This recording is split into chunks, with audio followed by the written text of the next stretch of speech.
सा गरजे हम, सावन सा बरसे हम, सूरज सा चमके हम, स्कूल चले हम, स्कूल चले हम। गुड मॉर्निंग बच्चों। तो हम आपकी साइंस का तीसरा चैप्टर पढ़ रहे थे, एसिड्स बेसिस एंड सॉल्ट। ठीक है, तो आज हम नेक्स्ट टॉपिक स्टार्ट करेंगे, प्रॉपर्टीज़ ऑफ एसिड्स। ठीक है, इससे पहले मैं आपको बता दूं कि हमने क्या पढ़ा था। इससे पहले हमने पढ़ा था स्ट्रॉन्ग एंड वीक एसिड्स पढ़े थे, कंसनट्रेटेड एंड डाइल्यूट एसिड्स पढ़े थे, उसके बाद एसिड सोल्यूशन कंडक्ट इलेक्ट्रिसिटी पढ़ा। तो आज हमने पढ़ना है प्रॉपर्टीज़ ऑफ एसिड्स। तो आइए स्टार्ट करते हैं। प्रॉपर्टीज़ ऑफ एसिड्स की क्या क्या खासियत होती है।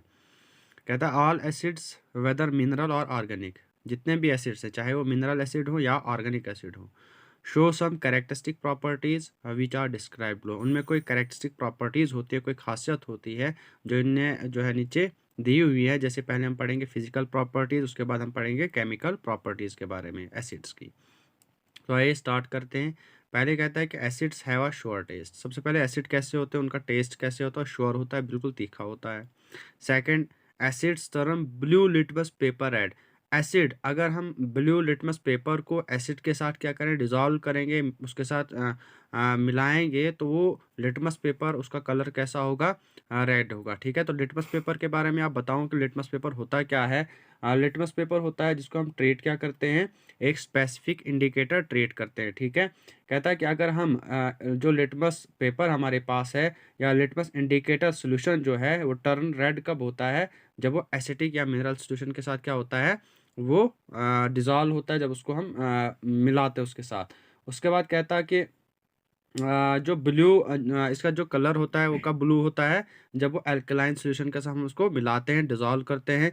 उसके बाद कहता है कि जो लिटमस पेपर होता है वो पर्पल कलर कब लेता है, जब उसका जब उसको हम न्यूट्रल सॉल्यूशन के साथ क्या करते हैं, डिज़ोल्व करते हैं, मिलाते हैं। ठीक है, उसके बाद नंबर थर्ड आपके पास है acids turn methyl orange solution red. कहता है जब हम एसिड मिथाइल ऑरेंज सॉल्यूशन के साथ मिलाते हैं तो उसका कलर कैसा हो जाता है, वो रेड हो जाता है। ठीक है, तो ये था किसके बारे में, फिजिकल प्रॉपर्टीज ऑफ एसिड्स के बारे में। ठीक है, अब हमने एक्टिविटी पढ़नी है 3.2। ठीक है, कहता set up an operator shown in the figure given अबो। जैसे इन्होंने ऑपरेटस दिया हुआ है, जैसे ऑपरेटस क्या होता है, कोई सब्सटेंस होती है, चीज़ें होती है। कहता जैसे ऊपर दिया हुआ है ऐसे आपने एक ऑपरेटस लेना है, जैसे फिगर में दिखाया हुआ है, ऐसे सेटअप करना है आपने। ठीक है, मीन्स ये बल्ब है, बैटरीज है, इनको हमने ऐसे सेट करना है। Now pour the liquid in the container one by one as stated in the table. जैसे इन्हें ऊपर दिखाया हुआ, उसके बाद हमने क्या करना है, लिक्विड हर एक कंटेनर में डालना है। जो गिलास दिखाए हुए यहाँ पे, इनमें हमने क्या डालना है, लिक्विड डालना है एक एक करके। ठीक है, connect the battery each time and observe the moment of the ammeter needle and glow. कहता उसके बाद हमने क्या करना है, बैटरी को क्या करना है, कनेक्ट करना है ईच टाइम, हर टाइम जो है, हर वक्त हमने क्या करना है, जब हम लिक्विड डालेंगे कंटेनर में, उसके बाद हमने बैटरी को एक दूसरे कनेक्ट करना है और ऑब्जर्व करना है जो एमीटर होगी, एमीटर की नीडल होगी, जिससे हमें पता चलेगा कि जो बल्ब है वो ग्लो करेगा या नहीं करेगा, या नीडल जो है वो ब्लिंक करेगी, हिलेगी, वहाँ से नहीं हिलेगी। ठीक है, हमने ये ऑब्जर्व करना है। इफ़ एनी, अगर ऐसा हुआ, एंड अगर ऐसा हुआ कि कोई बल्ब जो है ग्लो हुआ, in the bulb record your observation in the table. उसके बाद हमने क्या करना है, हर ऑब्जर्वेशन क्या करनी है, रिकॉर्ड करनी है। तो bases bases are the box में नीचे दिया हुआ है कि बेसिस होता क्या है। Bases are the compounds that produce hydroxide ion. कि बेसिस एक ऐसे कंपाउंड होते हैं, वो क्या करते हैं, वो प्रोड्यूस करते हैं हाइड्रोक्साइड आयन को। जैसे OH negative, only as negative ion in water. जब हम इसको वाटर में डिजॉल्व करते हैं तो वो आते हैं, नेगेटिव आयन्स में आते हैं। ठीक है, अब यहाँ पे टेबल दिया हुआ, इन्होंने table 3.3 conductivity of some acid solution. जैसे हमने देखो पहले एक्टिविटी की, उसके रिलेटेड यहाँ पे दिखाया हुआ है कि जब हम कंटेनर में जो कोई लिक्विड लेते हैं तो वहाँ पे एमीटर जो है क्या करता है, वो बल्ब ग्लो होता है, या जो नीडल की मोमेंट होती है या नहीं होती है। ठीक है, तो पहला इन्होंने यहाँ पे दिखाया है टैप वाटर का, कि टैप वाटर में जब हम क्या जो है ऑब्जर्व करेंगे, वहाँ पे क्या होता है, बल्ब ग्लो करेगा या मोमेंट जो है निडल की होगी या नहीं होगी। उसके बाद कंडक्शन कैसी होगी, पुअर होगी या हाई होगी। ठीक है, तो टैप वाटर में इन्होंने दिखाया कि बल्ब जो है ग्लो नहीं करता है, बल्कि जो निडल की मोमेंट है वो होती है, स्लाइट मोमेंट, बिल्कुल थोड़ी थोड़ी होती है, उसके बाद पुअर कंडक्टर होता है। ठीक है, मीन्स हाई कंडक्शन नहीं करता है। उसके बाद सेकंड इन्होंने दिखाया यहाँ पे रेन वाटर। हमने बोलना कि अगर हम इस पे ऑब्जर्व करें कि जो बल्ब है ऐसे जैसे हमने एक्टिविटी यहाँ पे की तो ये तो लेबोरेटरी में करते हैं या कहीं और करते हैं, तो हमने जो है फिजिकली तो नहीं की, लेकिन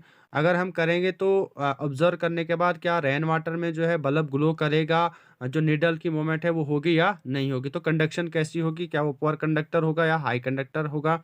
उसके बाद लेमन जूस में भी हमने देखना है ऐसे, विंगर में भी देखा या वाइनगर में भी हमने ऐसे ही देखना है, सोडा वाटर में भी ऐसे ही चेक करना है, ऑब्जर्व करना है, बैटरी एसिड में भी ऐसे ही ऑब्जर्व करना है, डाइल्यूट हाइड्रोक्लोरिक एसिड में भी और टैमरिंड वाटर में भी हमने ऐसे ही ऑब्जर्व करना है कि बल्ब ग्लो करेगा या नहीं करेगा, जैसे कि मैंने आपको एक्टिविटी में समझाया। ठीक है, उसके बाद कंडक्शन भी हमने चेक करनी है, उसके बाद मोमेंट ऑफ निडल भी हमने क्या करनी है, चेक करनी है, ऑब्जर्व करनी है।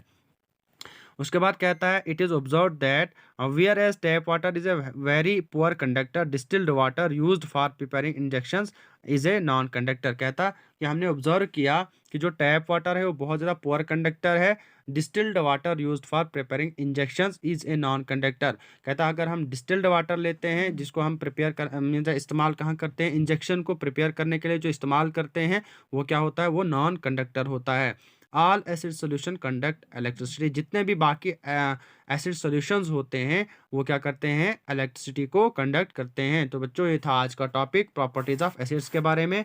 उसके बाद हमने एक्टिविटी भी पढ़ी, उसके आई होप कि आपको अच्छे से इनकी समझ आ चुकी होगी। जहाँ पे भी आपको कन्फ्यूजन रही होगी आप मेरे साथ कॉन्टैक्ट कर लेना, मैं आपकी कन्फ्यूजन को सॉर्ट आउट करने की पूरी कोशिश करूँगा। ठीक है, उम्मीद है कि आप फिर से मैं एक बार दोहरा रहा हूँ कि आप रेगुलर होमवर्क किया करो और ऑनलाइन क्लासेस का भरपूर फ़ायदा उठाओ, क्योंकि लॉकडाउन कभी भी जो है बढ़ सकता है। ठीक है, इसका कोई भी अभी पता नहीं है कि कब तक ये लॉकडाउन रहेगा।